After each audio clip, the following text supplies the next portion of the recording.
We hear passages like this. Now, every one of us has an opportunity to dream.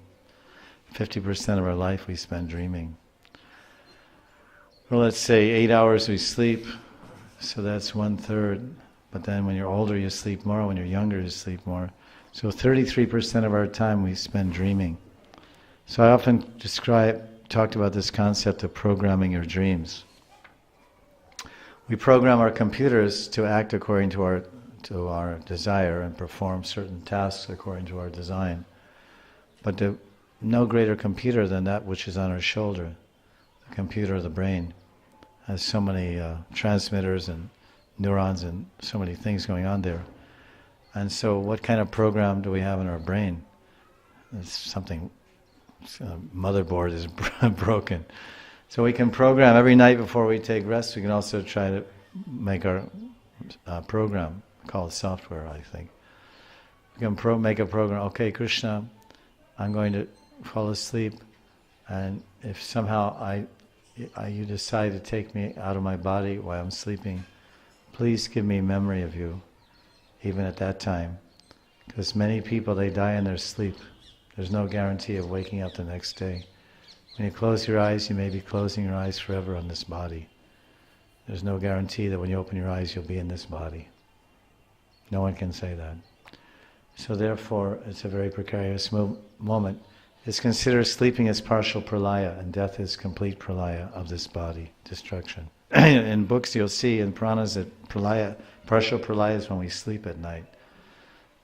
We don't know, so at least we can have a conscious prayer before we close our eyes. Say, Krishna, if I'm to leave this body tonight, please bless me that I remember you at that final moment, that my consciousness turns to you in the inner reaches of my subconscious, and my dream, and when I'm sleeping, may I reach out to you, and may you give me remembrance, because from Krishna comes remembrance. Will you please bless me with memory of you at that last moment? That's when we're sleeping. That's one point, that's a standard thing.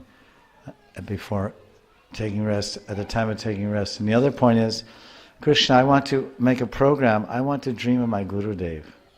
I want to see my Gurudev in my dream. I want him to tell me something. And then, or I want to see, is it possible, like, okay, I want to see the lotus feet of Radharani.